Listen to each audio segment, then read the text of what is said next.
Passamos a apresentar os 4 Evangelhos, Revelação da Revelação, Jean Baptiste Rustin. Narração, Paulo de Moraes.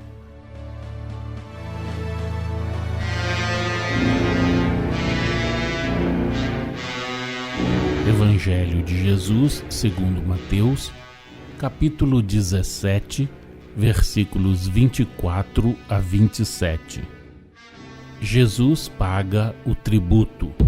Como chegassem a Cafarnaum, os que recebiam o tributo de 2 dracmas se aproximaram de Pedro e lhe perguntaram: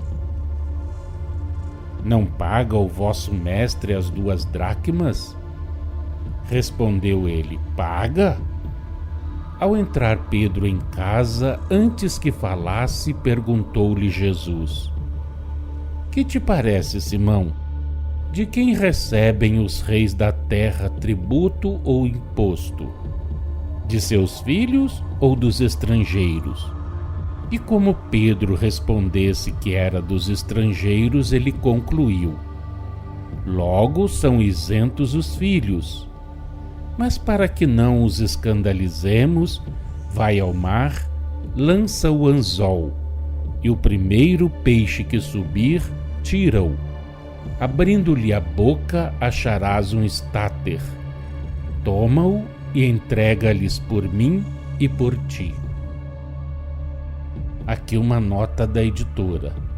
Estáter é uma moeda de valor de 4 dracmas. Número 200. Nestes versículos há um ensinamento de submissão dado aos homens. Eles ensinam que todos devem submeter-se às leis que regem o seu país, por mais rigorosas e injustas que lhes pareçam, até que sejam derrogadas pela ação dessa força moral que se personifica na razão e na discussão ativas, sábias, esclarecidas e perseverantes, força que, com o auxílio do tempo, põe em foco a justiça e a verdade, fontes de toda a civilização verdadeira e de todo o progresso.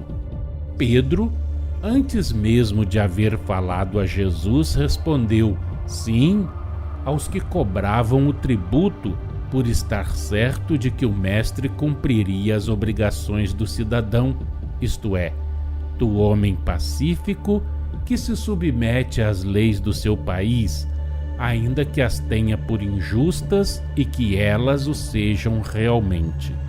Querendo acentuar a injustiça do tributo que se lhes exigia, perguntou Jesus a Pedro: De quem cobram os reis da terra os tributos ou impostos?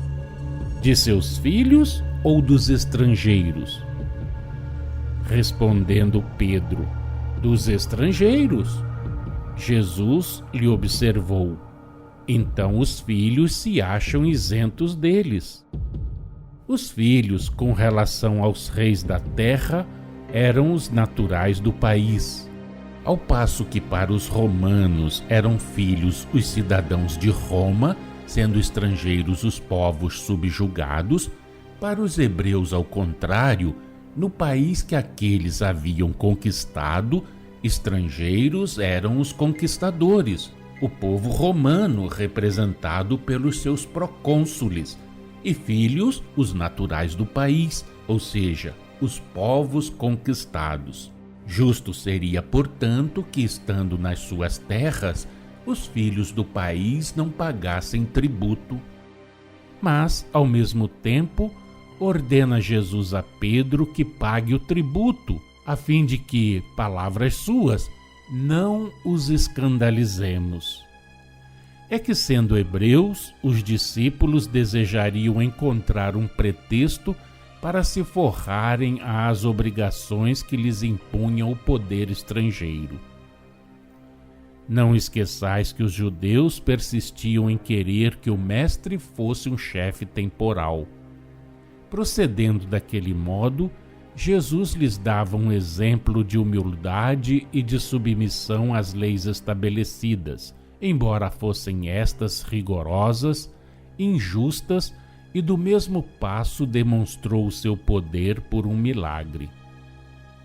Vai ao mar, diz ele a Pedro, lança o teu anzol, pega do primeiro peixe que apanhares e abre-lhe a boca, que encontrarás dentro uma moeda de prata de 4 dracmas. Toma-a e vai entregá-la por mim e por ti aos que cobram o tributo. Acerca deste fato, nada mais há que dizer, além do que já sabeis relativamente a todos os que considerais milagrosos. Já tivemos ocasião de dar-vos explicações gerais sobre os efeitos dessa natureza, quando tratamos da pesca tida por miraculosa. Por ato da sua vontade e auxiliado pelo magnetismo espiritual, o espírito preposto à realização do fato com que nos ocupamos, exercendo uma ação magnética, dirigiu para o lugar onde no fundo do mar se achava o estáter, os fluidos que envolviam o peixe.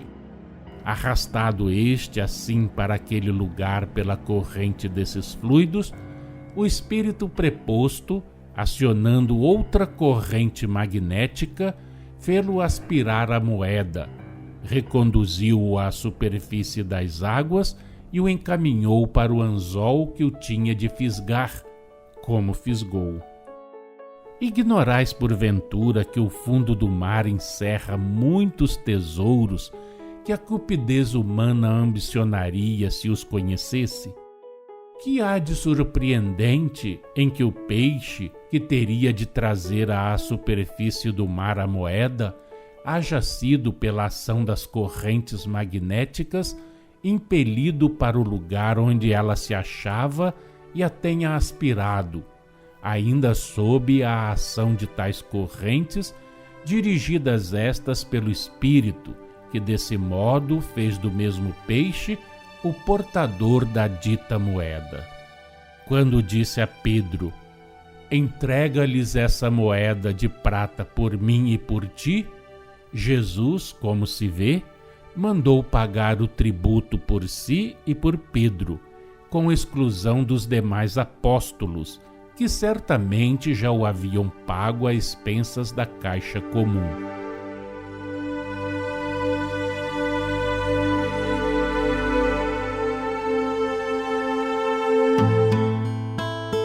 Acompanhe no próximo programa mais um trecho de Os 4 Evangelhos, Revelação da Revelação, Jean Baptiste Rustin.